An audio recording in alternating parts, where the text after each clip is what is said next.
Agir dans le domaine du budget et de la politique d'emploi, c'est être capable de dresser un état des lieux objectif pour proposer des solutions à la hauteur des enjeux. C'est exiger ensemble une réorientation de la politique budgétaire actuelle de l'université vers le cœur de nos missions d'enseignement et de recherche. Le budget de fonctionnement actuel de la FSI est très contraint. Il couvre à peine ses charges fixes, d'électricité par exemple. Dans ce contexte, le choix du décanat de maintenir à niveau constant les crédits récurrents de nos laboratoires, 6,8 millions, de nos départements de formation, 2,9 millions, ne laisse aucune marge de manœuvre pour soutenir des projets ou répondre à des besoins émergents. Par exemple, le décanat ne dispose que de 120 000 € de soutien à la recherche pour 72 UMR. L'université est pourtant dans une situation financière saine. Elle dispose aujourd'hui de ressources de trésorerie significatives. Son fonds de roulement, c'est-à-dire son épargne, a doublé depuis 2018 pour atteindre 100 millions fin 2020.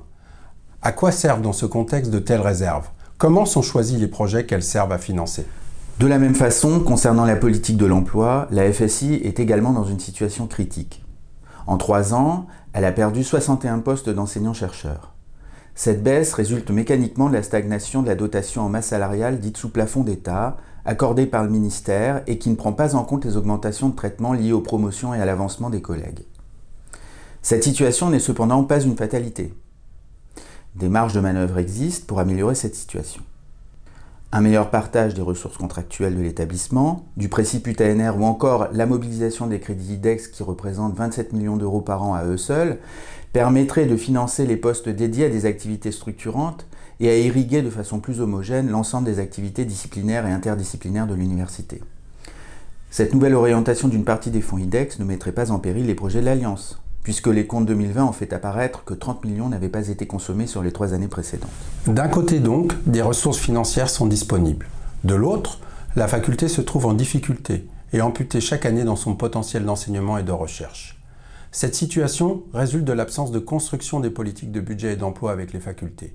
Le choix de l'ancienne présidence d'orienter nos ressources vers des projets qui ne concernent qu'une partie de notre communauté et la méthode de distribution directe des crédits IDEX sans dialogue avec le décanat, ni les UFR et sans réflexion collective impliquant les structures de la faculté, tout cela a abouti à des déséquilibres et des dysfonctionnements qui ne sont pas acceptables.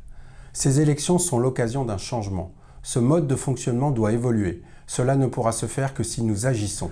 Nous proposons une autre politique et une autre méthode, fondée d'une part sur une construction conjointe, transparente et pluriannuelle des budgets avec l'université, et d'autre part sur la réorientation des marges de manœuvre au service de nos cœurs de métier.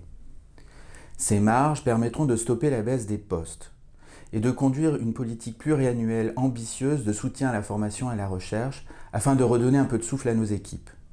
Concrètement, elle nous permettrait d'augmenter d'un tiers de façon immédiate les crédits récurrents qui passeraient des actuels 6,8 millions d'euros à 9 millions d'euros, des sommes qui sont à comparer aux 12,6 millions d'euros donnés aux instituts et initiatives qui sont eux financés directement par le niveau universitaire. Nous nous appuierons sur la légitimité du Conseil de la FSI nouvellement élu, du Conseil des composantes de la faculté et des UMR pour défendre une nouvelle politique budgétaire au service des activités de notre communauté en enseignement et en recherche.